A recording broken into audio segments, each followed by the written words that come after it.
nên để đỡ bắt cày vào bán ọt thêm sùn này đỡ bắt cày ô đó là nuôi thì mình xì xoa là lụt tray mùi bàn như tao vậy khăn là cò tray ngả khăn này mà đó là nuôi tí số nó bàn nó mùi thế cái này tray đây cò vào đây có cái mùi mình xì không anh ấy có ọt đây xôn xì anh ấy ọt ô xôn à đại ló kiểu cái mùi bàn vào chờ nó cái bàn mùi vào nuôi nó đê là xôn như tao vậy khăn là cò tức là hại tức là hại chuồn này chuồn tức là hại cho nên tức cái cây miên khăn là cò này ha ọt đen số nó chồng đại lo cái này số nó đại lo ơi ngày nay rốt tray mùi ba thế cái này anh ấy có ọt tiệt ô nuôi nó nổn đen tray mình xì quá đội miền tray sao làm này có tray bóng anh ấy có ọt đấy số này nuôi trâu tray cò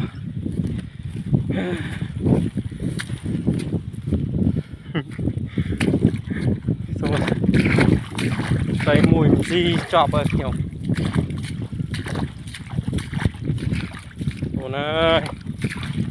số này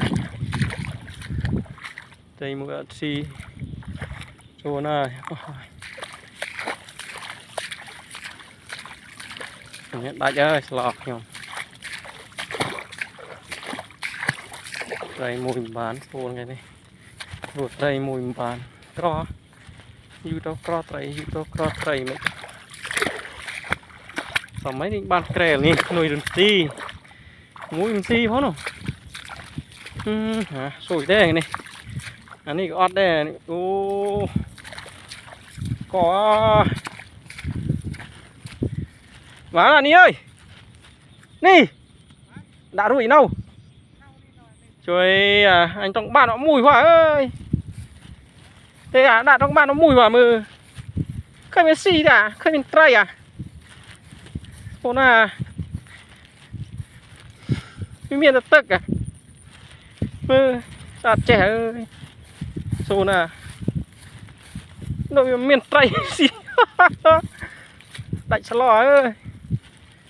xô na anh nó mát đi ăn rụi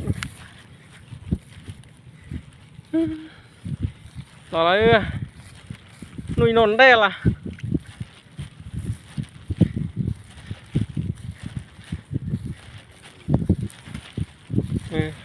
anh này ọt lo không số này anh này tròn thì tròn mùi thì bán cam này anh này có ọt ọt cục cay rất ọt đây mà nó mùi đi cái tụi miền tây rồi xa lắm đấy cam này có ọt mò hình bàn trôn miền tây sao ọt xì tao ngon trôn ơi nhom đánh nó mùi ô khăm ly là bột bát ơi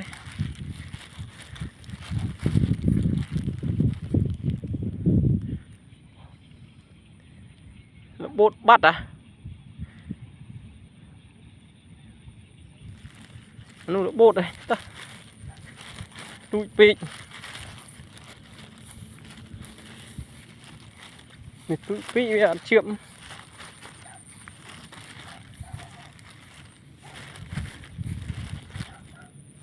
Ọt.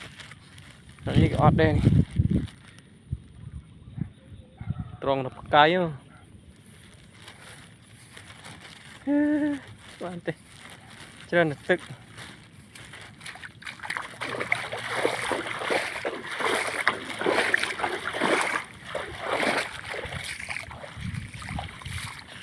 Chưa là tức mà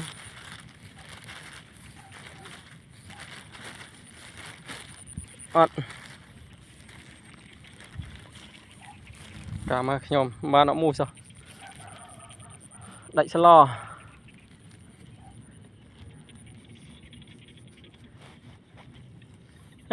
mua bình rồi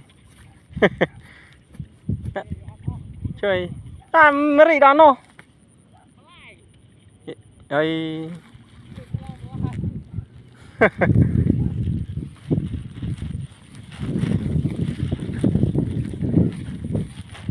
ố nó lại khọt khoe nha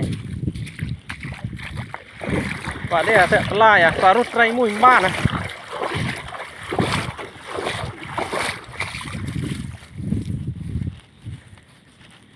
nó đánh mượt bạn tròn đánh mượt là bạn có ray với đôi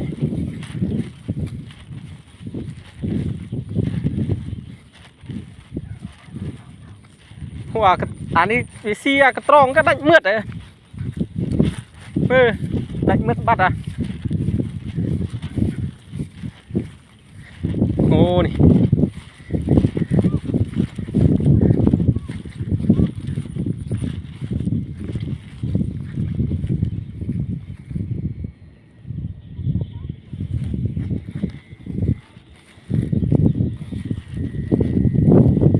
tua tay cá nhớ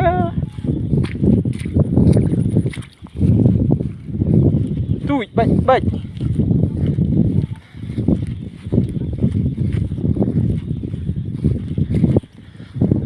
anh đi nôn đây là ọt miền xi sao tại sao lo hơi cái này xuống à rút tray cái đôi bàn rồi và khi nhau rút tray sồn cái đấy bạn nó mùi thì tray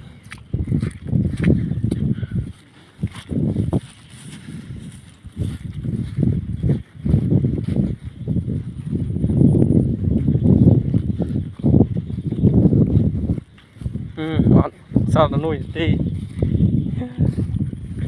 hạt ở thay nuôi này tính nuôi chí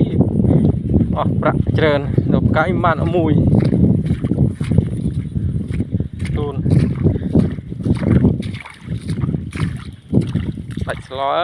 để slo bạn ơi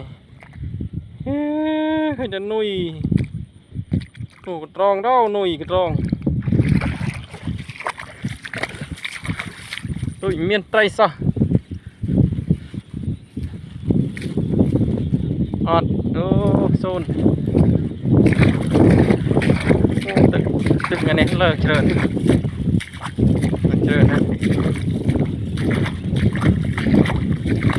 lờ tức tây cò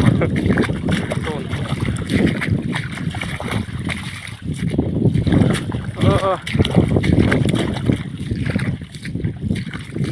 quả đôi miền tây đấy chặt thế mà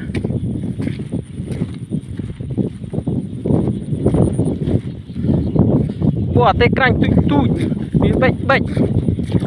miền bản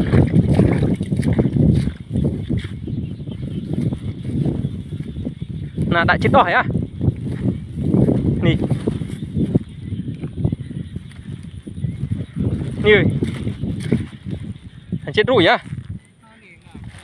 trời nó mưa lại chụp à hai cái chụp nì đó hai bạn nì hai đơn bán trời mười ui na sợ cái đào này sợ cái đàm tam bạn đi nuôi về căn của mình ký ấy đứng